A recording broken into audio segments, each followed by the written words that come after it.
Hi, my name is Captain Ann Ford. I am a captain here with YWAM Ships. I have been sailing all my life, but I did my DTS here at YWAM Ships in Kona in 2013. And then for my outreach, I sailed the Hawaii Aloha down to Kiribati. So we went first to Christmas Island, which is the only airport in that region. And the rest of my DTS outreach team had already flown down to Christmas Island. So they met the boat there, and then we sailed up to Fanning Island, which was about a 24-hour sail. So when we arrived in Fanning Island, which is an atoll, they hadn't had a YWAM outreach team there ever, so it was pretty exciting to be there. And we had set up some outreaches at the different churches in the different villages. But one day during intercession, one of my teammates prayed and got this word, Katawa. And so we didn't know what that meant. We just had that one word. But when we went to shore that day, we talked to our translator, and he said, yeah, there's a man here named Katawa.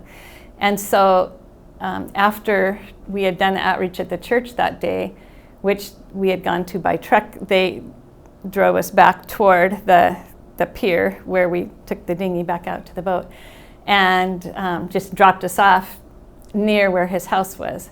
So we stopped there and ate our lunch, and then we were getting ready to go try to find Katawa. And all of a sudden I started to get fearful, like, oh, what if he doesn't even speak English? How are we going to communicate with him? Because our translator had left. And but it turned out that some boys came by and they took us right to his place. And it turned out he did speak English.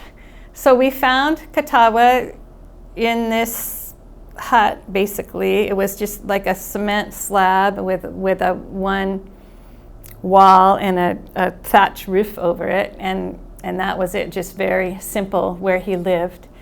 And he had his leg removed, so he had diabetes and an injury or infection from that, and he had his leg removed the year before, and he was separated from his family at that point, so he was living just by himself in this little place, and his son was bringing him food, and he was so happy to see us. So he just welcomed us in, told us some stories from his life of working on local cargo ships and fishing vessels, and that's where he had learned English. So we had a lot in common because he understood boats and he understood the ocean, and he knew Jesus, but he had been pretty isolated for a long time. So he was happy to hear more about Jesus. We read the Bible to him,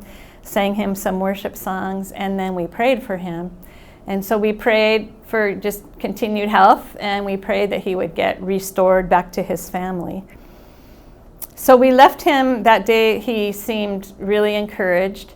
He did ask if we came back if we could bring some clothes for his son, who was hoping to leave Fanning and go into Christmas Island, which is like the big city for them on Fanning.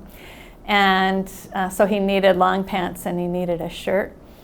And so we said our goodbyes, and then that team, we went back to Christmas Island, and that team left.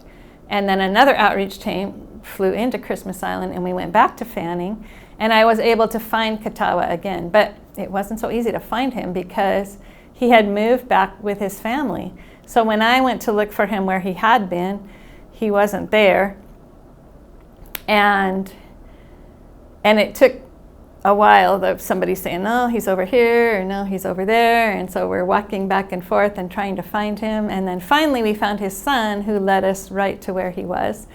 And he was so happy because he was back with his family. He was restored to his family. And so that was an answer to prayer.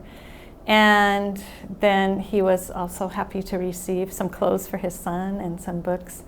And yeah, it just really felt like God used us and our outreach team to really help improve his life and bring joy to his life.